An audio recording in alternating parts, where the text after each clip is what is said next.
3 countries, 3 radar sites, one deliberate pattern. In the span of days, Iran has struck TPY-2 THAAD radar installations in Jordan, Saudi Arabia, and the UAE, the 3 systems that form the backbone of America's ballistic missile detection network across the entire Middle East theater. This isn't random. And once you understand the geometry of what Iran just did, you'll understand why every defense planner in NATO and the Pentagon is running damage assessments right now. Before we get into the strategic picture, you need to understand what this radar is and why losing it matters. The AN/TPY-2 is the heart of the THAAD missile defense system. It's an X-band radar, meaning it operates at a frequency that gives it exceptional precision in tracking ballistic missiles.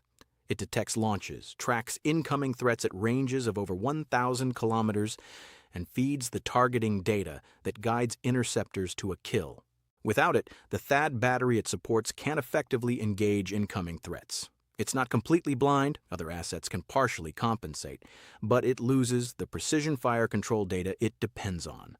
One munitions specialist at the Armament Research Services put it simply.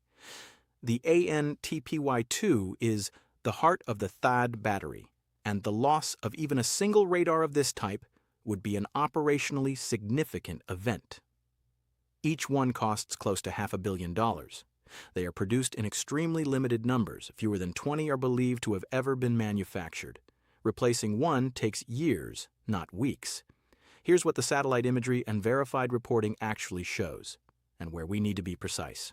Jordan, Muwafaq Salti Air Base. The most clearly confirmed strike. Satellite images from March 2nd show debris surrounding a blackened radar unit across 5 large trailers, all of them appearing destroyed or seriously damaged. 2 craters near the radar suggest multiple strikes were used to bring it down. This was confirmed by a U.S. official. The radar was valued at approximately $300 to $500 million. Saudi Arabia, Prince Sultan Air Base. Satellite imagery from March 1st shows smoke rising from a radar site. The tent used to shelter the radar was badly charred with debris scattered around it.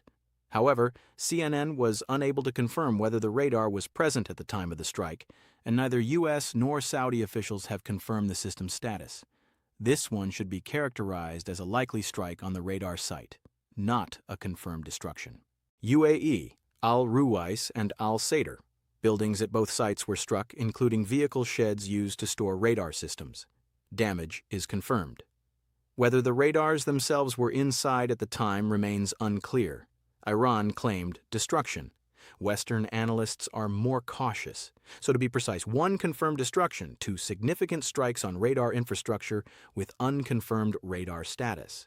That's still an extraordinarily significant development. But your audience deserves the accurate version. Now here's where the picture becomes genuinely alarming, because the targeting pattern is not random. The AN/TPY-2 is a forward-based radar, meaning it's positioned close to the threat to maximize early detection time. The further forward the radar, the earlier it sees an Iranian missile launch. The earlier it sees the launch, the more time interceptors have to compute a solution and achieve a kill. Iran didn't just hit 3 radars, it hit 3 radars that each cover a different directional arc of the missile threat horizon. The Saudi radar, oriented northeast toward Iran per pre-strike satellite imagery, covered the southern approach corridor. The UAE radar covered the eastern approach, the Gulf firing lanes. The Jordan radar, over 500 miles from Iran, covered the northern approach, the arc from Iraqi territory, the Syrian corridor, the trajectories that Gulf-positioned radars aren't optimally oriented to track. Together, those 3 radars covered the full geometric spread of Iran's ballistic missile-firing arcs into the theater. Striking all 3 in sequence across different countries suggests a pre-planned suppression of enemy air defense operation, not improvisation. Stop at Jordan for a moment, because Jordan matters in a way that goes beyond the destroyed hardware. Jordan is not a Gulf state. It's not adjacent to Iran. Muwafaq Salti was positioned there specifically because Jordan was considered the stable, distant rear area of American military posture in the region.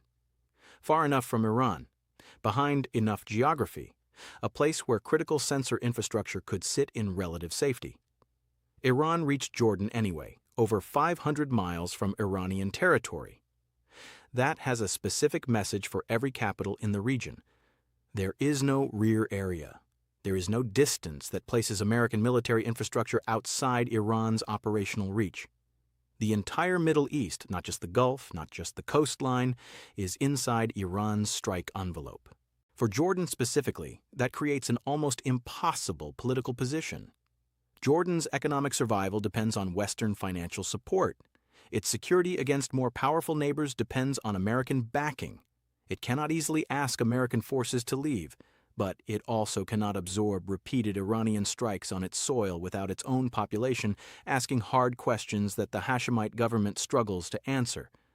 That tension between a security relationship Jordan can't exit and an Iranian threat it can't absorb is precisely the pressure that striking Jordan was designed to create. Now add up what's been lost across the broader sensor network. The AN/FPS-132 early warning radar in Qatar, valued at $1.1 billion, was struck and damaged in the early days of the conflict. The Jordan AN/TPY-2 is confirmed destroyed. The Saudi and UAE sites were struck. Communications infrastructure across Bahrain, Kuwait, and Qatar has also been systematically targeted. What's left? Aegis destroyers with TPY-6 radars operating in a threat environment with active Iranian anti-ship missiles and drones, space-based early warning satellites that provide detection but not the precision fire control data that ground-based X-band radar provides, and Patriot batteries that are already running low on PAC-3 interceptors. The cumulative effect isn't just the loss of individual systems, it's the degradation of the integrated picture. The networked, overlapping coverage that makes missile defense work as a system rather than a collection of isolated batteries. When nodes go dark, the gaps between remaining nodes widen, and Iran knows exactly where those gaps are because hitting the radars that revealed them was the plan. Here's the strategic reality as of this week. Iran has executed what analysts would call a deliberate suppression of enemy air defense campaign. Not against interceptors, but against the sensors that make interception possible. It has demonstrated the ability to reach over 500 miles into the region and destroy equipment that was supposed to be safely behind the front line.